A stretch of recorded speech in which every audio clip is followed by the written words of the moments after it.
Assalamu alaikum viewers, welcome to Caliph TV. Australia accuses China of undermining trade agreement. Australia has accused China of undermining their free trade agreement over a series of actions by Beijing against Australian export goods. China has imposed sanctions or halts on Australian goods such as grain, wine and beef this year. This has caused alarm in Australia as China is its biggest trading partner, Mr. Birmingham said. We continue to raise issues of apparent potential discriminatory actions targeted against Australia. He further adds that Australia was considering all disputes settlement options. China buys more than a third of Australia's exports and accounts for 27% of two-way trade. Beijing has accused Australia of unfriendly and hostile attitudes towards China amid a deteriorating political row. Let's move to United States. Donald Trump may have lost the elections, but he won a record number of votes and tightened his grip on states like Ohio. So what can Ohio tell us about the Republican Party's future? Powell, a suburb of the capital Columbus, has a charming and old worldly feel. Its picturesque neighborhoods with big houses and rolling lawns reinforce the much romanticized pop culture images of the ideal American suburban life. The downtown market is lined with small cafes, handicrafts shops, ice cream parlors, and wine stores. President Trump won this country, and though the election is long over, many shops and businesses still have Trump-Pence 2020 campaign signs stacked in their lawns.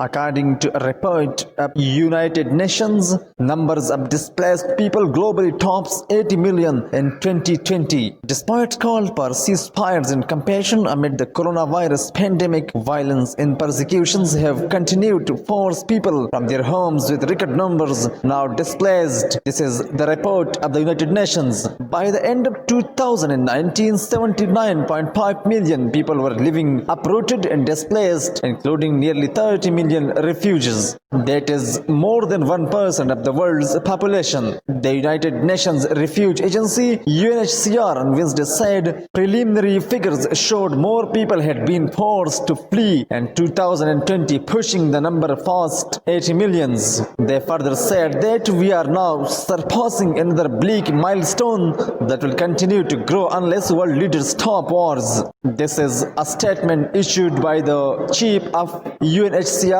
Filippo Grandi. He further said that in March, UN Secretary General Antonio Guterres had called for a global ceasefire while the world fights the pandemic, which has now killed more than 1.5 million people.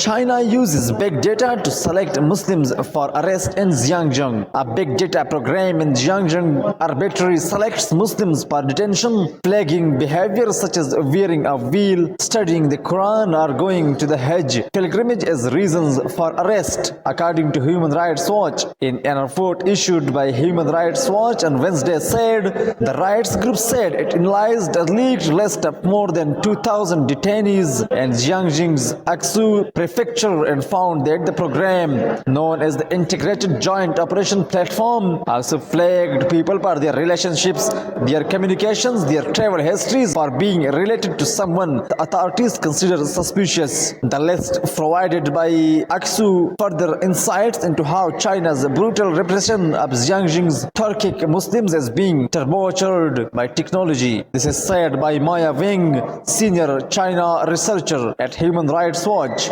They further said that the Chinese government owes answers to the families of those on the list. Why were they detained and where are they now? As you know that Muslims are facing problems around the world. So same is the case with the Chinese Muslims. Chinese Muslim also faces problem from the Chinese government due to Islamic teaching, Islamic veil and the study of the Quran.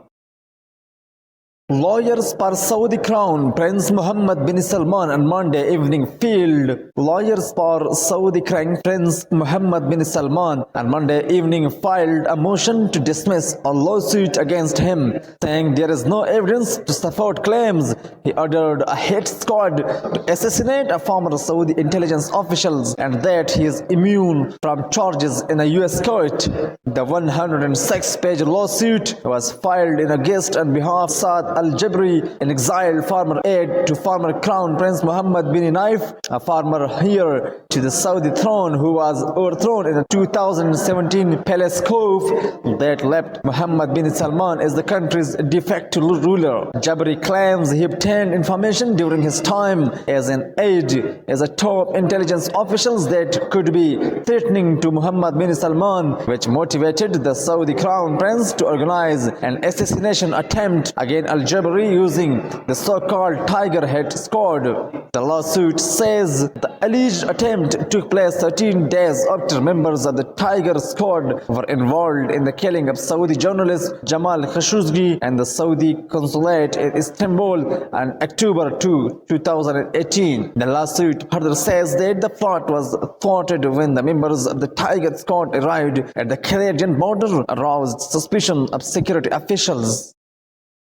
And the last news of the day, over 40 lakh people need urgent aid in Central America. More than 4 million or 40 lakh people in Honduras and Guatemala are in urgent need of humanitarian aid, a refugee rights group said on Wednesday. Over a month after two major tropical storms inflicted widespread devastation on the two Central American countries. In a news release citing United Nations data, the Norwegian Refugee Council said 14 lakh homes were destroyed by deadly storms in Lota and 330,000 people have been cut off from emergency assistance as a result of damaged roads and communication system in Honduras.